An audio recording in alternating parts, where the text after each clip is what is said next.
Bienvenue sur le podcast du flux libre instinctif, le premier podcast dédié à ce sujet, aux menstruations et à tous les sujets complémentaires qui pourraient vous permettre de mieux vivre et mieux comprendre vos règles. Je suis Mélissa Carlier, spécialiste du flux libre instinctif, autrice du guide du flux libre instinctif aux éditions Jouvence, kinésithérapeute et conseillère formatrice en symptothermie moderne, autant dire que je suis spécialiste du cycle menstruel. Depuis 2018, je réalise un travail de recherche, d'exploration et de formation autour de cette thématique qui est devenue mon sujet de prédilection numéro 1. Mon but, que vous osiez changer de regard sur vos menstruations afin de les vivre comme un cadeau et plus comme un fardeau, et même dans le plaisir, et oui j'ai dit plaisir et le confort, grâce à la méthode du flux libre instinctif qui va vous permettre notamment de vous reconnecter à vos sensations pour apprendre à libérer votre sang de manière autonome, consciente et volontaire directement aux toilettes. Alors, prête à tenter l'aventure ?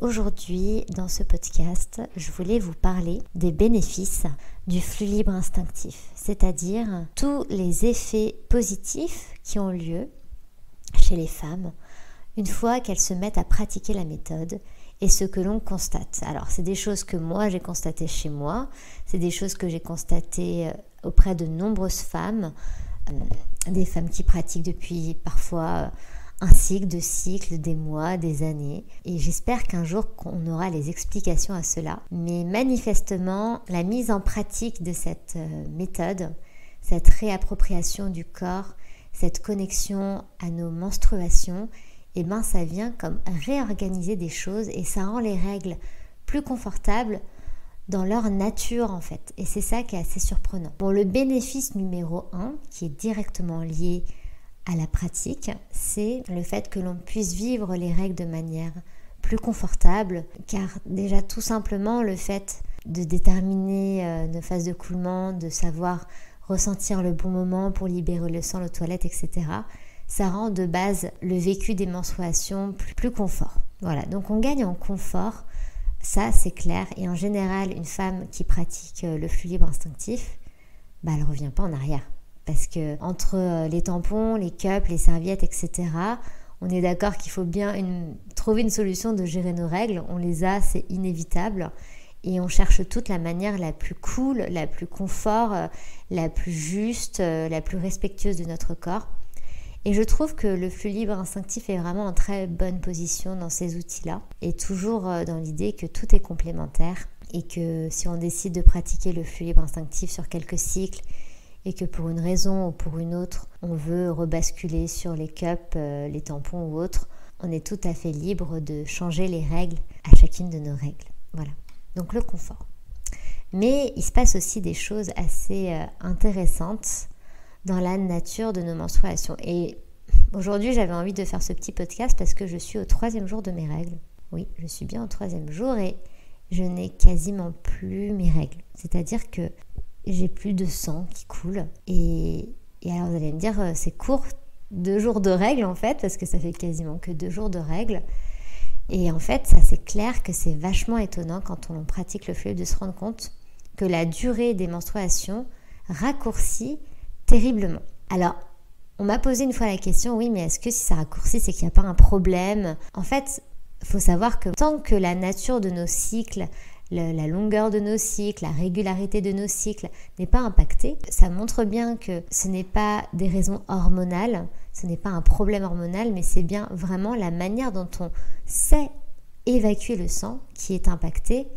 Donc peut-être à interpréter, puis plus tard à valider, qu'on évacue, on optimise en fait l'évacuation du sang sur un temps plus court.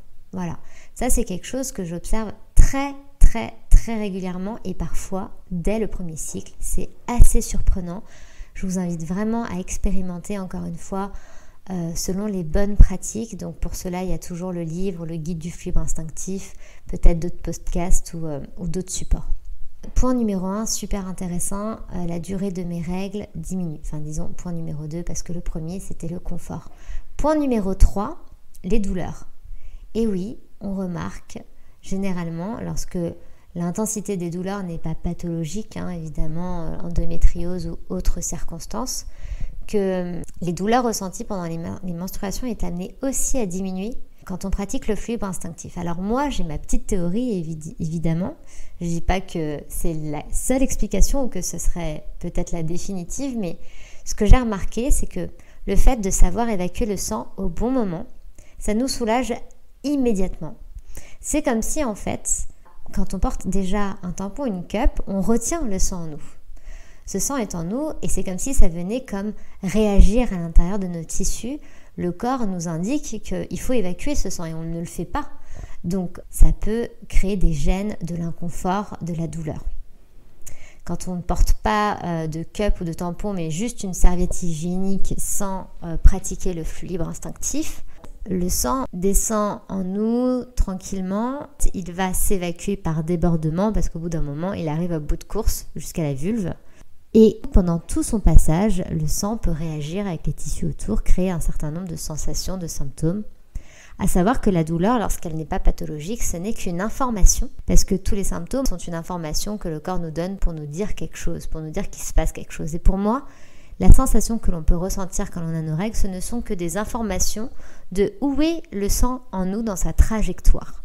Est-ce que j'ai une contraction de mon utérus? Est-ce que le sang est en haut de mon vagin? Est-ce que le sang est contenu dans mes fornix? Est-ce que le sang est en train de descendre et de me traverser? Quand on va évacuer le sang à la suite d'une contraction, peu importe si c'est 5, 10, 15 minutes après, immédiatement, et vous pourrez le constater, on ressent un soulagement, une libération.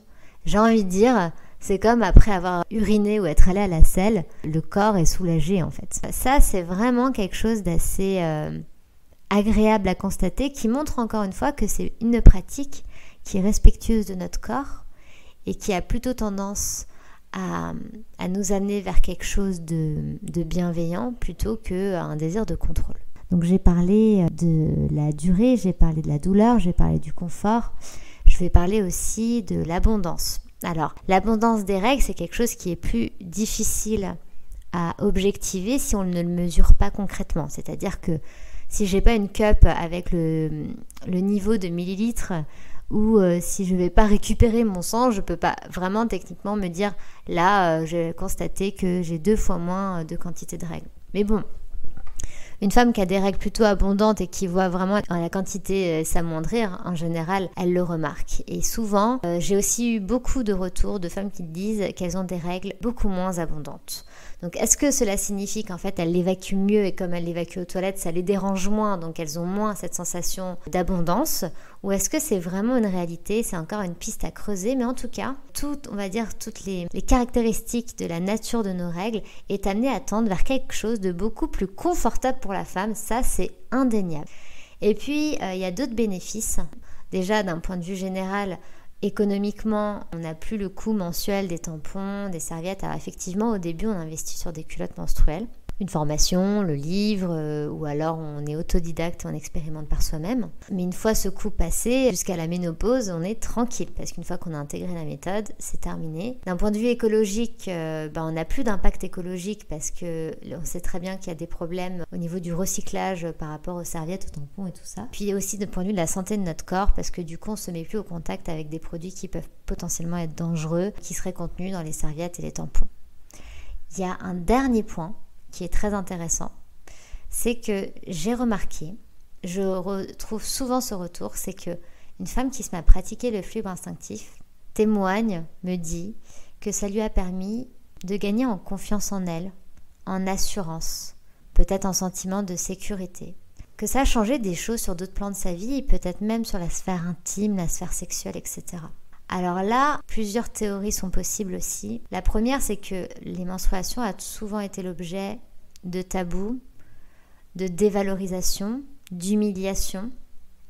Et que quand on reprend le pouvoir et le sentiment que c'est quelque chose qui n'est pas sale, que c'est quelque chose qui est naturel, que c'est quelque chose qui est normal, etc., les menstruations, et qu'on tombe en amour pour nos menstruations plutôt qu'en dégoût, que ça devient plus le cadeau du mois parce que je me nettoie, parce que je comprends le sens, parce que je le vis bien et pas le fardeau, et bien déjà, pendant cette période de notre cycle, on a moins à se cacher, on n'a pas honte et on est bien, parce qu'on est heureuse de vivre ce qu'on traverse déjà. Mais bon, il y a encore des choses qui nous dépassent, des choses à explorer. à comprendre aussi.